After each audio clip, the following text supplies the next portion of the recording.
광야 교회 시리즈 15번째 시간입니다. 오늘은 민수기입니다. 민수기. 창세기에서 창조하셨습니다. 출애굽기에서 구원하셨습니다. 레위기에서 성별하셨습니다. 거룩하게 구별하신 거죠. 그리고 오늘 민수기 넘어옵니다. 민수기에서는 군대를 만듭니다. 그런데 우리는 민수기에 인구조사가 2번 나오거든요. 앞에 나오고 뒤에 나오거든요. 백성의 숫자를 계수한다. 그래서 민수기라고 불러요. 그런데 히브리어 성경의 제목은 뭐냐면요. 원래 제목은 뭐냐면요. 베미드바르. 뭐냐면 광야에서입니다. 광야에서 베미드바르. 광야에서 광약입니다. 민수기는 출애굽부터 가나안 입성 직전까지 40년 광야 생활을 기간으로 크게 덩어리를 잘라서 보면요. 출애굽기가 1년 동안입니다. 출애굽에서 1년 동안이 출애굽기에 담겨져 있고요. 레위기는 한 달짜리입니다. 레위기는 정결규례, 예배규례, 제사규례 한 달짜리입니다. 그리고 나머지 39년이 민수기예요. 39년이 민수기예요. 그리고 뒤에 신명기가 약 한 달 조금 넘어가는 한두 달 정도가 신명기입니다. 그러니까 광야의 40년의 대부분의 이야기는 민수기에 담겨 있는 겁니다. 그것도 민수기 앞이랑 뒷부분은 인구조사거든요. 그래서 중간에 10장부터 20장까지 39년이 여기 다 들어가 있어요. 39년의 스토리가 압축해서 알집으로 담아가지고 10장부터 20장에 들어가 있습니다. 근데 우리는 민수기 잘 안 읽잖아요. 39년의 역사인데도 40년 중에 39년이에요. 왜 안 읽습니까? 맨날 사람 이름만 나오고 지파만 나오고 숫자만 나오고 안 좋아한다고요. 그럼에도 민수기야말로 진짜 광야 생활 39년이 담겨 있는 진짜 광야 교회의 이야기가 민수기입니다. 오늘 민수기 9장이잖아요. 시간의 흐름으로 보면 민수기 1장보다 9장이 앞에 오는 겁니다. 민수기 1장부터는 인구조사하는 거거든요. 인구조사보다 9장이 먼저 와요. 레위기가 한 달이라 그랬죠. 이 레위기의 한 달과 민수기의 도입부가 오버랩됩니다. 겹쳐 있습니다. 기간적으로 보면. 자, 그러면 민수기는 군대라고 말씀드렸죠. 하나님의 군대를 만드는 거예요. 진을 편성하고 행군을 하고 다시 배치를 하고 이런 군대를 만드는 건데요. 군대를 만들기에 앞서 인구조사를 하기에 앞서 뭐부터 합니까? 유월절을 지키라. 예배부터 드립니다. 민수기에서 인구조사하는 건 군대 만든다라는 메시지인데 군대를 만들기 전에 행군 대열을 만들기 전에 뭐부터 하는가? 바로 예배부터 드린다는 겁니다. 교회는 거룩하게 성별되어야 되고 교회는 전투하는 영적 군사가 돼야 되는데요. 그러기 위해서는 군사가 되기 위해서는 뭐부터 해야 됩니까? 예배부터 드리는 겁니다. 가장 먼저 예배부터 드려야 됩니다. 예배를 최전방에 세우고 전진하는 겁니다. 그래서 이제 전진한다고요. 다음 주부터 전진하는 겁니다. 오늘 말씀 통해서 하나님이 얼마나 예배를 강조하시는가, 또 하나 하나님이 얼마나 예배를 간절히 원하시는가, 두 가지 살펴보기 원합니다. 하나님이 얼마나 예배를 강조하시는가, 하나님이 얼마나 예배를 원하시는가. 첫 번째입니다. 하나님이 얼마나 예배를 원하시는가. 우리 함께 제가 위에 읽으면 여러분이 아래에 읽어주십시오. 하나님이 얼마나 예배를 강조하시는가. 아멘. 1절부터 5절까지의 말씀 함께 읽습니다. 시작. 애굽 땅에서 나온 다음에 첫째 달에 여호와께서 시내 광야에서 모세에게 말씀하여 이르시되 이스라엘 자손에게 유월절을 그 정한 기일에 지키게 하라. 열넷째 날 해질 때에 너희는 그것을 지키되 그 모든 율례와 그 모든 규례대로 모세가 이스라엘 자손에게 명령하여 유월절을 지키라 하매 그들이 첫째 달 열넷째 햇날 해질 때에 유월절을 지켰으되 이스라엘 자손이 여호와께서 모세에게 명령하신 것을 다 따라 행하였더라. 아멘. 이스라엘 백성이 출애굽할 때 10번째 재앙, 마지막 재앙이 뭡니까? 장자의 죽음입니다. 여호와의 사자가 임해서 문설주에 어린 양의 피가 발려져 있지 않으면 거기에 죽음이 임합니다. 어린 양의 피가 발라져 있는 곳은 건너뜁니다. 유월, 패스오버, 건너뛰다. 죽음에서 구원받은 날, 이날이 바로 유월절이거든요. 지금 출애굽한 지 1년 됐습니다. 1년 됐습니다. 어디입니까? 위치가 시내산 앞에 있습니다. 여기서 말씀하시는 겁니다. 유월절을 지켜라. 두 번째 유월절입니다. 두 번째 유월절을 지키라. 광야에서 두 번째 유월절을 지키라고 명령하시는데요. 강조점이 어디 있습니까? 2절 보세요. 그 정한 기일에 지키라. 3절 그 정한 기일에 지키라. 정한 때, 정한 기일에 지키라고 말씀하십니다. 여기에 강조를 하고 있습니다. 아무 때나 예배 드리는 게 아니라 예배도 때가 있습니다. 정한 때가 있습니다. 예배는 내가 하나님의 스케줄에 맞추는 게 예배거든요. 하나님이 내 스케줄에 맞춰주는 게 예배가 아닙니다. 내가 하나님께 맞추는 게 옳은 거예요. 저는 우리 놀라운 게 모든 성도님들이 지금까지도 우리 교회 참 잘해왔지만 그럼에도 불구하고 앞으로 더 여러분의 스케줄이 하나님의 스케줄에 맞춰지기를 주의 이름으로 축원합니다. 예배부터 드리는 거예요. 뭘 하든지 예배부터 드리는 거예요. 아무리 새벽에 출발해도 예배부터 드리는 거고요. 아무리 밤늦게 도착해도 예배부터 드리는 거라고요. 내 삶이 예배에 딱 정조준돼 있어야 됩니다. 성경은 인간을 예배자라고 얘기합니다. 웨스트민스터 소요리 문답 1번, 사람의 제1되는 목적은 무엇입니까? 하나님을 영화롭게 하고 영원토록 그분을 즐거워하는 것이다. 요약하면 뭡니까? 예배하라고 너를 지었다. 예배하라고 너를 불렀다. 성경은 인간을 예배자로 그립니다. 여기에 대해서 우리가 선택적 요소를 가지면 안 됩니다. 선택의 여지를 두고 선택적 요소를 두면 흔들림이 없어요. 그러니까 우선순위를 예배에 딱 둬버리면요, 그 사람은 갈등이 없고 흔들림이 없고요, 바쁜 거 뭐 상황, 형편, 환경 아무 상관이 없어요. 우선순위를 딱 붙들어 버리면. 우리 청소년 친구들 내일 이제 태국으로 출발합니다. 참 귀해요. 요즘 시대에 참 우리 참 애들 예뻐요. 10명이 금요일에 나와서 금요 찬양단을 합니다. 어른들도 잘 안 나오는데 애들이 나와서 금요 찬양단을 합니다. 난 아직까지 칭찬하기에는 이르다. 4 말에서 5초를 지켜보고 있어요. 4월 말에서 5초. 중간고사 때도 할 수 있는가? 그때까지 지켜보는 거예요. 그때까지 지켜보는 거예요. 그때 흔들림이 없으면 그거 진짜가 되는 겁니다. 그 우선순위의 문제예요. 우선순위의 문제.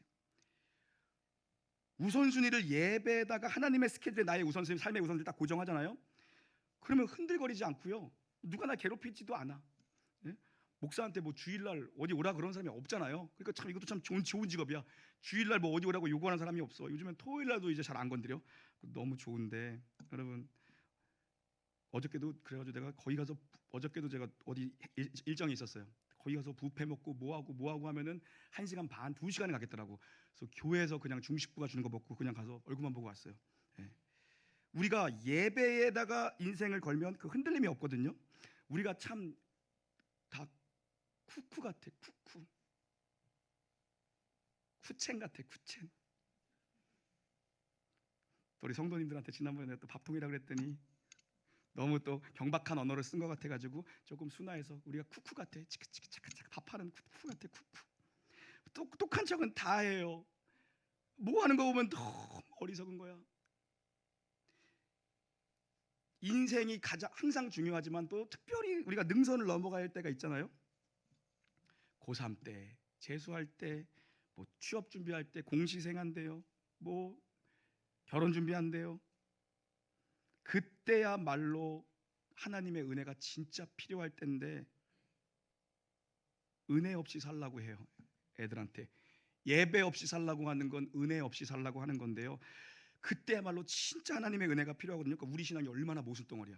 여러분 한번 생각해 보세요. 양심에 손을 얹고 나는 정말 가짜구나. 내 신앙은 모순덩어리구나. 가장 힘들 때야말로 진짜 하나님의 은혜가 절대적으로 필요할 때예요. 근데 진짜 은혜가 필요할 때는 도리어 그냥 은혜 없이 네 실력대로 열심히 살아, 이런 구도로 가요. 예배하면 거기서 진짜 하나님 만나면, 거기서 내가 진짜 어려울 때 내 환난 날에 나를 만나주셨던 창세기 28장의 베델의 하나님, 내가 돌베개를 베고자 할 때 만났던 그 야곱의 하나님이요, 그의 인생의 사면초가가 됐을 때 다시 나타나시잖아요. 일어나 베델로 올라가라. 거기서 엘베델 하나님이 기다리고 있었다고요. 야곱이 피난 날에 형 에서의 낯을 피해서 목숨 걸고 도망했던 그날 밤에 아무도 없는 적막함 가운데 돌베개를 베고자 하는 그날 하나님 만나셨던데, 하나님이요, 뒤에는 삼촌 라반이 있고 앞에는 형 에서가 400명의 군대를 이끌고 올 때에 하나님이 그때 말씀하잖아요. 네가 나를 만났던 그 간증의 자리 베델로 일어나 올라가라. 그러니까 올라가자마자 뭐라 그래요? 여기 하나님의 집에 하나님이 계셨거든요. 엘베델을 선포합니다. This is my story. 이것이 나의 간증이요. This is my song. 이것이 나의 찬송일세. 진짜 인생에 중요할 때 간절한 마음으로 예배드리면 그때 하나님이 거기서 만져주시는데요, 그게 그 평생의 은혜의 원동력이 된다고요. 근데 우리는 내 스케줄 때문에 하나님의 스케줄을 거부해요. 내 일정 때문에 하나님의 일정을 거부한다고요. 저는 우리 놀라운 교회 자녀부터 우리 노년에 이르는 모든 성도님들까지 하나님의 스케줄에 내 일정을 맞추기를 주의 이름으로 축원합니다. 두 번째입니다.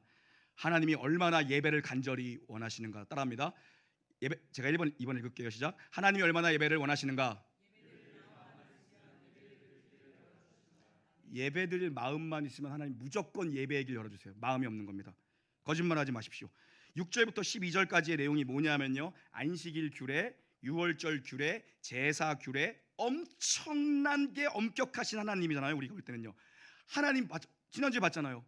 말씀대로 안 했다가 그 자리에서 즉사합니다. 예배드리다가 말씀대로도 안 하다가 죽었어요. 율법은 하나님의 공의를 온전히 나타내는 거거든요.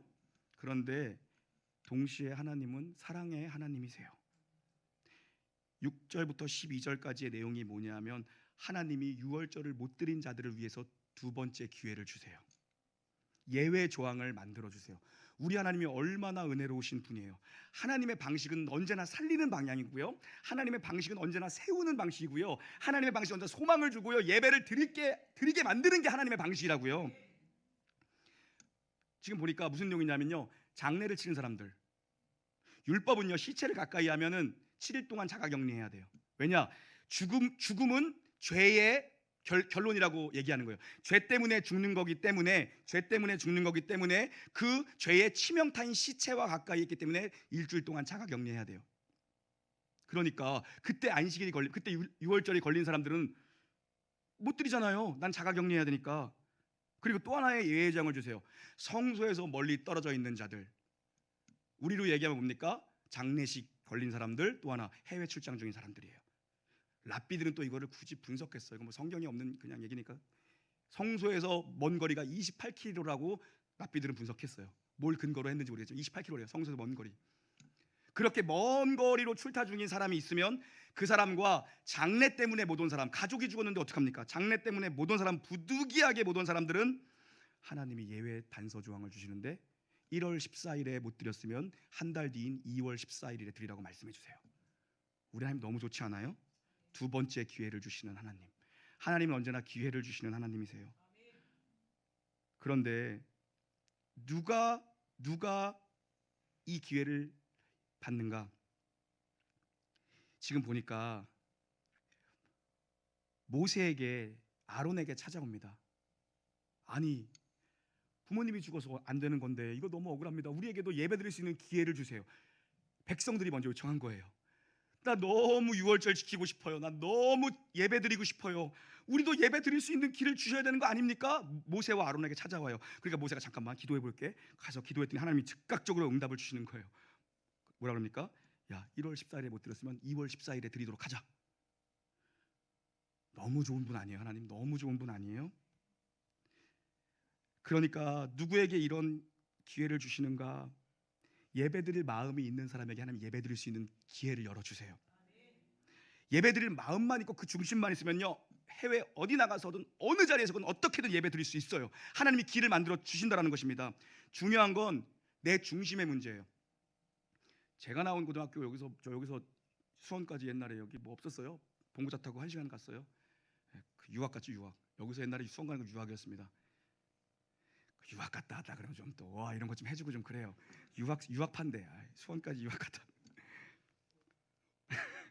감사합니다. 열심히 하겠습니다.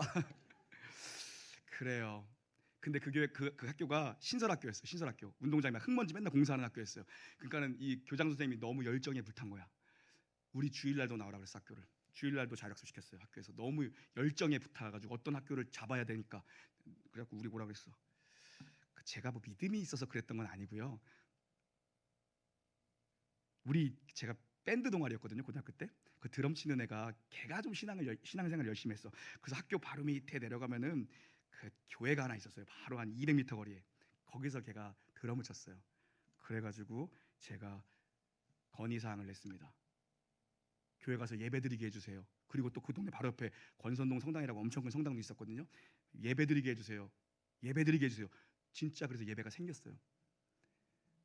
여러분은 뭘 잘났다는 게 아니라 믿음이 있어서 간 게 아니라 거기 가서 밴드 하고 싶어서 간 거예요. 사실은요. 그래서 만들었어요. 그래가지고 성당 다니는 애들은 성당 가고 교회 가는 애들은 거기 앞에 교회로 갔어요. 절 다니는 애들은 축구하더라고. 저는 안 가나 봐요. 저는 축구하더라고. 우리 교회파는 바로 주일날 예배 드려가고 막 성당 갔는데 절하는 애들은 축구하더라고요.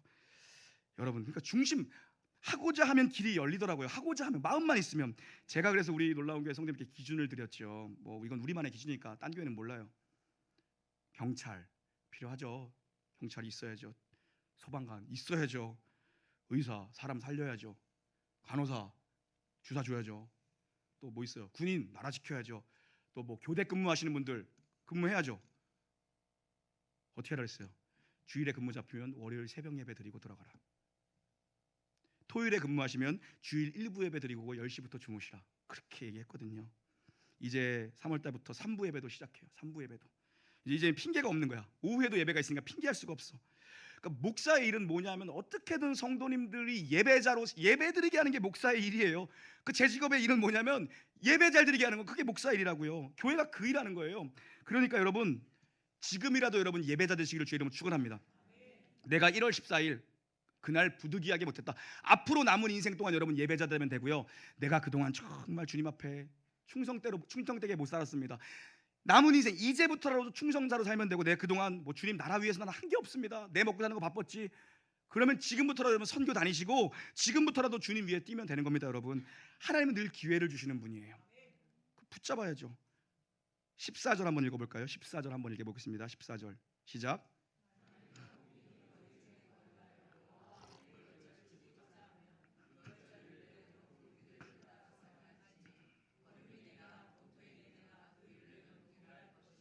아멘. 누구에게 또 기회를 주십니까?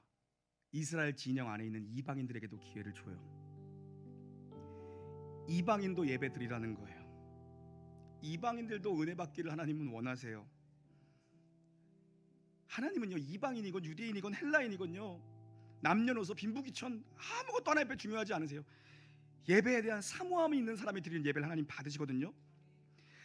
그런 사람 한 명만 있어도 하나님이 그 사람 그냥 결코 돌려보내지 않아요. 이방인 단 한 사람이라도 하나님은요 그 사람 예배를 받기 원하세요. 사도행전 8장에 가면 에디오피아에서 온 네시, 간다게 국거 맡은 네시가 등장해요. 네시가 예배를 드리러요, 학자들에 하면 왕복 3,500km 정도 됐을 거래요. 몇 달을 걸쳐 예루살렘에 도착해요. 이방인 네시가요 예배 드리려고 몇 달을 옵니다. 마차를 타고 희생과 모든 대가를 치른 예배자예요. 그런데 어떻게 돼요?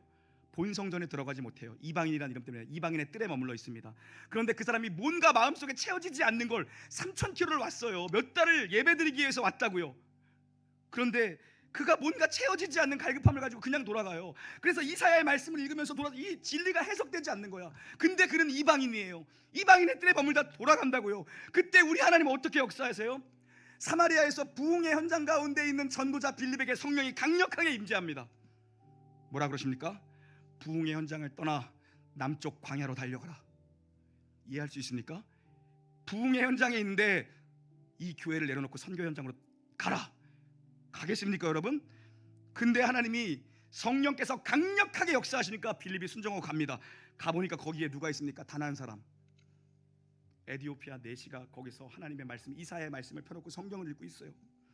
우리 하나님의 마음은요, 예배드리러 온 사람 한 명을 그냥 보내지 않는 게 하나님 마음이라고요. 내 우리 목사님 전사님들한테 늘 얘기하는 게 뭐냐면, 사람 몇 명이건 그거 신경 쓰지 말아라. 애들이 어리고 뭐 이런 거 신경 쓰지 말아라. 나 여기 3명, 5명, 10명만 앉아서 나는 7,000명이 있는 것처럼 난 설교한다. 하나님이 남겨놓은 7,000명의 백성이 있는 것처럼 설교하라. 하나님이 한 사람의 예배자로 왔다가 그냥 가면 안 된다고요. 여기서 주님 말씀 듣고 하나님 만나고 이 에디오피아 네시 한 사람을 향한 하나님의 마음, 부흥의 현장을 내려놓고 광야로 가 그에게 복음을 전하라. 뭡니까? 한 사람을 그냥 돌려보낼 수 없는 아버지의 마음이에요. 저는 교회가 그 마음이 있어야 된다고요. 한 사람의 예배자도 포기하지 않는 마음. 그래서 처절하게 대가를 지불하면서 예배를 드리러 올 때, 여러분 예배는 반드시 대가 지불 있고 희생이 있어야 돼요. 정말 그래야 하나님의 은혜가 임하고 받으시는 예배가 되는 거죠.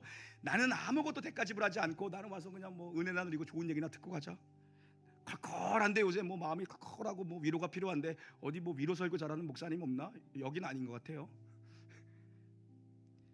그거 아니에요. 그거 아니라고요. 13절 눈으로만 보세요. 13절 말씀 눈으로만 보세요. 주님 말씀하세요. 장례식도 아니고 해외 출장도 아닌데 예배 안 드리면 내게서 끊어지리라. 예배가 끊어지면 하나님과 끊어지는 거예요. 뭡니까? 생명줄이 끊어지는 거예요. 여기서 끊어진다는 건 무슨 의미냐면요, 하나님의 언약적 보호와 축복 밖으로 나아가게 될 것이답니다. 어마어마한 얘기 아닙니까? 여기서 끊어진다는 게 하나님의 보호하심과 하나님의 축복 밖에 있는 인생이 될 것이다 이겁니다. 예배자는요, 하나님의 복 안에 있는 거고요, 하나님의 돌보심과 하나님의 거룩하심 속에 하나님이 날개 그늘에 우리를 감싸 안고 계시다고요. 품 안에 있는 게 예배자입니다 여러분. 그게 예배예요. 근데 끊어지리라. 위기 중에 최고의 위기는 뭐냐면요, 예배가 병든 겁니다. 교회요? 뭐 다른 거 문제될 거 없어요. 다른 거 뭐 좀 부족해도 됩니다. 우리가 뭐 전문가도 아니고 뭐 여러분이 뭐 돈 받고 하는 것도 아닌데 괜찮아요. 조금 부족해도 됩니다. 그런데요, 최고의 위기는 뭐냐 하면 예배가 병들어가는 겁니다. 예배가 병들어가는 거. 인생이 힘들어서 삶이 무너지는 게 아니에요. 예배가 무너져서 인생이 망하는 겁니다 여러분. 예배가 무너지면 다 넘어진다고요. 근데 우리는 뭐 해요? 그 중요한 시기에 있는 자녀들에게 뭐 가르쳐요? 야, 은혜 없이 네 힘으로 살아봐. 네 실력으로 사는 거야. 무슨 은혜야. 그 나중에 제일 중요할 때 은혜가 제일 필요하다고요. This is my story. 이것이 나의 간증이요. This is my song. 이것이 나의 찬송일세. 그게 평생을 가게 하는데 우리는 아니야 이렇게 가죠. 예배는요, 살 길과 죽을 길을 결정해주는 힘이 예배입니다 여러분. 1시간 예배가 여러분의 인생을 좌지우지합니다.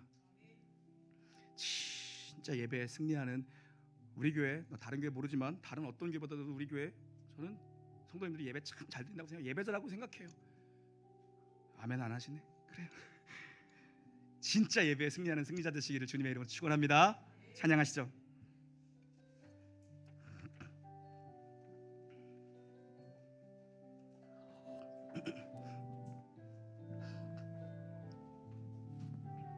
마음이 상한 자를 고치시는 주님, 하늘의 아버지 날 주관하소서.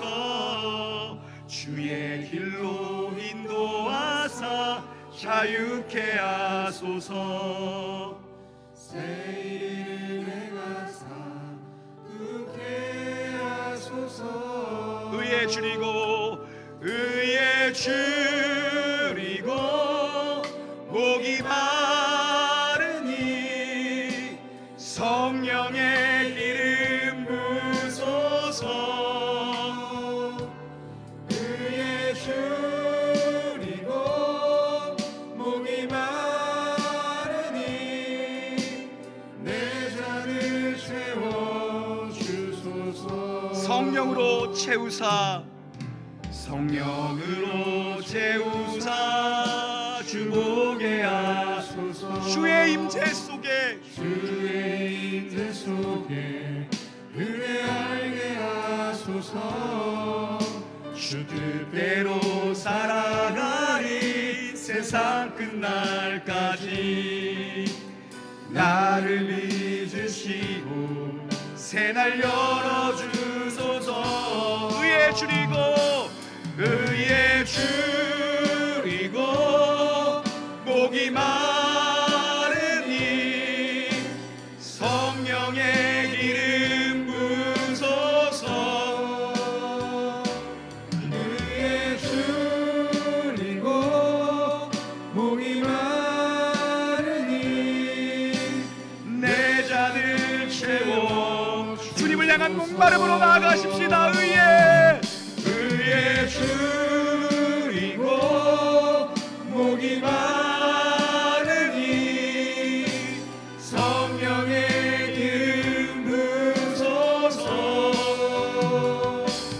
의에 줄이고 목이 마르니 내 잔을 채워. 우리 주님 앞에 결단하는 마음으로 내 영혼이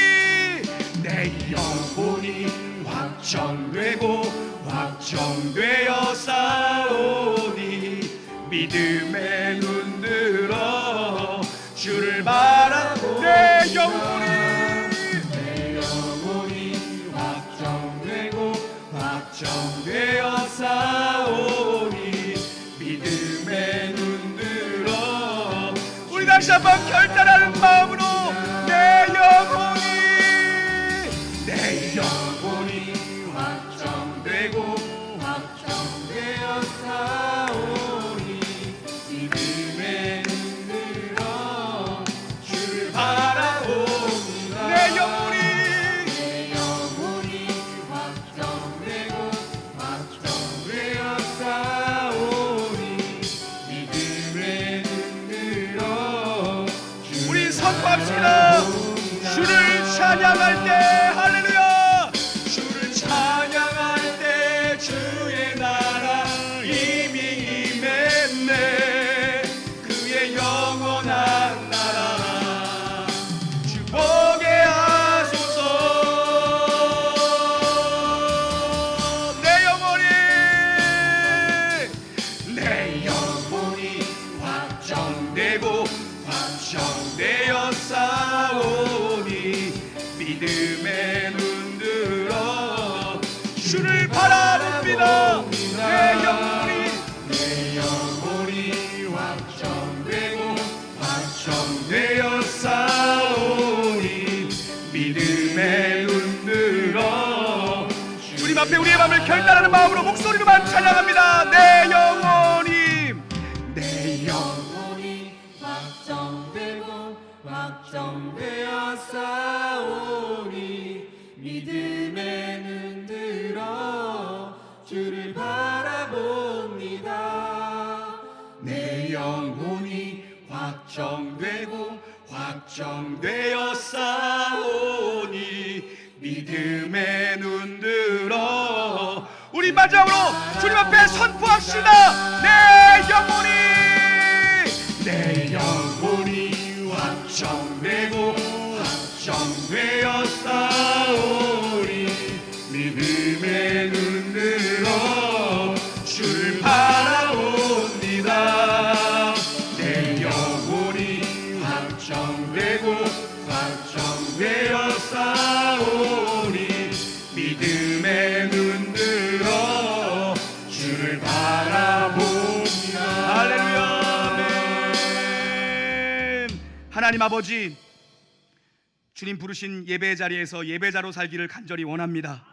원하는 자들에게 마음껏 성령 충만을 부어 주시옵소서. 은혜 충만을 부어 주시옵소서. 축복 충만을 부어 주시옵소서. 예수의 이름으로 승리하게 하여 주시옵소서. 하나님이 찾으시는 그 한 사람의 예배자들이 모여있는 곳이 바로 이곳 놀라운 교회가 되게 하실 줄 믿사오며 예수님의 이름으로 기도 올리옵나이다. 아멘. 우리 주님께 영광의 박수 올립니다.